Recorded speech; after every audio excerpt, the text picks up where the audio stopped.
Hey guys, so here we are. We're in the last segment of what makes a great black and white image. This little mini series I've put together to talk a little bit about something I quite frankly struggle with a lot. And so I'm going to dive in here in just a few minutes to my computer, and we're going to talk about one of the most important pieces when it comes to creating a great black and white image in the digital realm. What you're seeing right now is just the back of my camera as I was lining up a few shots yesterday, because I knew I wanted to talk today a little bit about the process of editing these photos and taking them from color, which you're seeing right now, into Lightroom, which is what I'm going to use to edit these, and converting those into a successful black and white photo with a lot of contrast and punch and all of those elements we've talked about. What is that most important feature, you ask? It's color.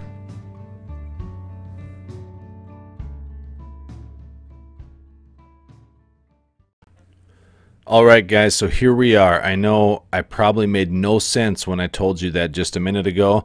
The key to a great black and white image is color. Well, follow me through on this, because what I mean is that we don't see the world in black and white. When you and I look around, we see everything in color. And the camera is the same way, unless you're shooting film in a black and white film stock. Or if you set your camera up to shoot only in JPEG and you're shooting in a black and white film simulation on your camera, at which point your camera is actually still technically recording the color and then converting it to black and white. Little bit of technical mumbo jumbo there, but not really that important. The real reason I bring it up, though, is because, like I said, you and I see the world in color. And when we look at this, it's really easy to just kind of think that a black and white image, we'll just go over here to the panel in Lightroom, and we'll hit black and white, and boom, that's that. Well, that doesn't look quite like I thought it should. This isn't a striking, amazing black and white photo.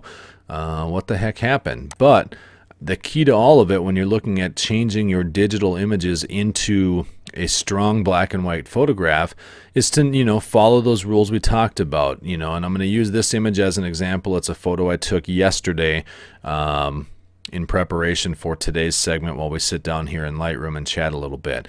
I'm going to try and keep this short. It may run a little longer because there's a lot of ground to cover. So with that said, we've got some shapes here. This bottom corner forming a triangle.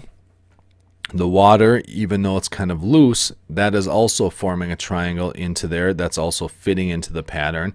In the sky, we've got a nice, big rectangular area, but it's broken up by a lot of texture and a lot of pattern and interest up there. And that interest is also reflected down here in the water. So we've got those key elements. We've got some leading lines where we've got things coming through where the water rippled a little differently and was still and calm in areas. That kind of helps draw our eye. And some of these highlights, because they're matching here and here, will help keep our eyes drawing towards the center. And then, is this a great photograph? Not necessarily, but it was just a simple subject I could find to illustrate some of these things we've been talking about. And you've got this small tree trying to grow off the side of this, shoreline, and that's going to, kind of split up the scene, break it up so it's not just all monotonous, and you've got a little bit of texture there. So to get into this, we could just dive in and select black and white and be done, and there's people that will do that, but it's not making a great image. Because I want to start with some great color, I'm going to go down here to the camera calibration, add the Velvia simulation, which is going to give me a real punchy and real vivid kind of saturated look to my image. But what that does is it brings out a lot of different color tones, which when we convert that into the black and white, you'll see already the difference. The sky's got a little more structure. Now this is pretty dark still, but we're gonna fix that in a minute. Just so you know too, I'm not gonna go in and completely finish this image. I just want to give an idea of how color is gonna play a role in this. So we've got this set up. Now the next thing I'm gonna do before I do anything else is I'm gonna jump down here to the Hue Saturation and Luminance panel. And I'm going to use the little targeted adjustment tool because I want to bring up some of these yellows and oranges here in the grasses. I want to bring those up up so they're a little brighter in the scene. I don't want to bring the whole scene up exposure wise necessarily, because I want to still keep a kind of moody feel to this. Now there's some greens down here. We're going to bring those up just a tad as well. That's just going to bring a little bit of visual interest and contrast down here to this grass and this area in here. If we go over here into the water, we've got the blues. These are the same blues we're going to find in the sky. Even though they look completely different, they are actually in that blue color channel. And if we just grab those and bring them down a bit, you'll see it darkens that image quite a bit. And so to get around that, if we choose just say the auto white balance, you'll see how it really makes things warm, but we can use that to our advantage when we're working here with the blues. So we'll grab the blues again, and we're going to bring those down a little bit. Well, it's brought them yellow, so the auto didn't work quite as well as I planned there, but if we go back to as shot, and we'll just warm this up a touch, and that should take care of it. So we're going to bring those blues in right there. We've got a little bit of this kind of green, slightly cyan aqua type color a little bit here too. So I think at this point we're ready to jump over into the black and white tab. So I did that right here.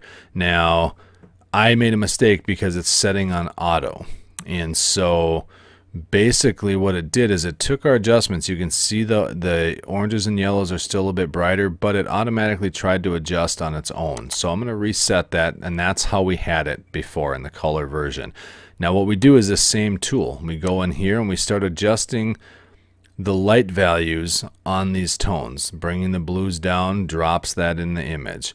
I don't want to go too crazy with it, but you know, kind of exaggerate it for, you know, impact in the video here. So bringing those yellows up, you can see if you go too far it starts to make them look like they're neon and glowing. So keep things within reason, of course, but you want to just kind of go by ear, play it by ear, play it by your gut instinct, and see what looks good or feels good to you. We can go over into the tone curve, hit that J key. That's going to show us again the black point, and we'll find a nice highlight point right up there. Just that tiniest speck there. I'm going to bring the mid-tones up, especially down here. It's going to affect the sky as well as the foreground, but I want to do that because then I can also bring one here to keep those blacks a little blacker.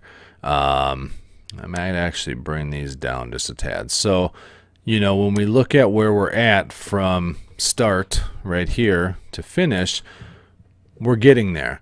Now, the one thing you can do, and be very careful with this because this tool can get very, very sloppy very quickly, but Lightroom has a neat feature called Dehaze, and what it's going to do is it's going to kind of bring a lot of structural, it's like a micro contrast for your screen. It can have some negative side effects, introduce a lot of noise and everything else, and I think the best way to apply it in an image like this may not be to apply it to the whole image. I think we'd be better off using it in a graduated filter setting like I'm doing here. And if we drag that down, hold that shift key so it doesn't turn and move around, you can see just like pulling the blinds what it did to that sky, but it left the image, the rest of the image alone. And by doing that, dropping our blacks right here, we get this big epic looking sky. And I'm actually going to bring the exposure down a little more than I normally would, because that way I can go back here to the main tab, bring the exposure back up, and it brings all the light down here into the scene, but it keeps that sky looking nice and dramatic. Now I do have some sensor noise, and it's introduced a little bit of artifacting and digital noise up in the sky when we look at it, but nothing that's too major, nothing we can't handle and take care of. So we go from kind of a flat scene to this, and it's getting there. It's a fairly dramatic image. We've got some highlights over on the shore, we've got our shapes, we've got our lines leading through, and we've got a lot of texture and drama in the sky, bringing some of that added punch to the image. Now, how did we get there?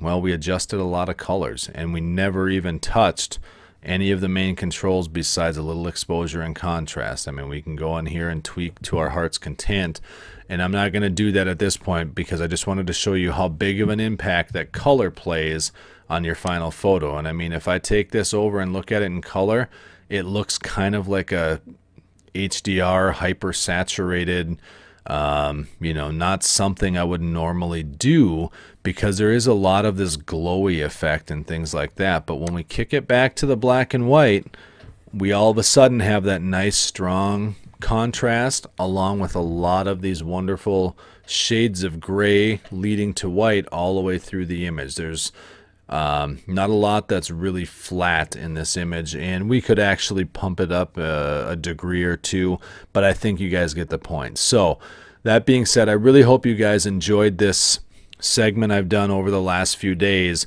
in regards to making a great black and white image. Now, like I said, I still struggle with it because I do tend to lean more towards a good color image. I don't know what it is. It's that personal hang up, like I told you guys, but I do really love seeing black and white photos.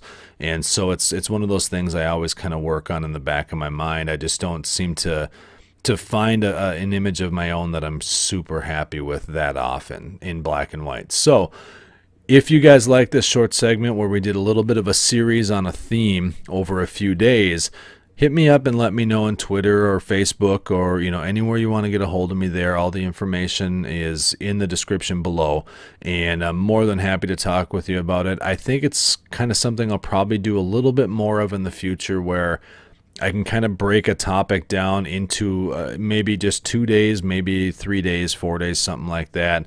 Maybe spread them out with some regular things in between. But just something where we've got some overarching themes where we can kind of look at them and come back to them in the future and say, oh yeah, this was that series about XYZ topics. So let me know what you guys think, if you like them.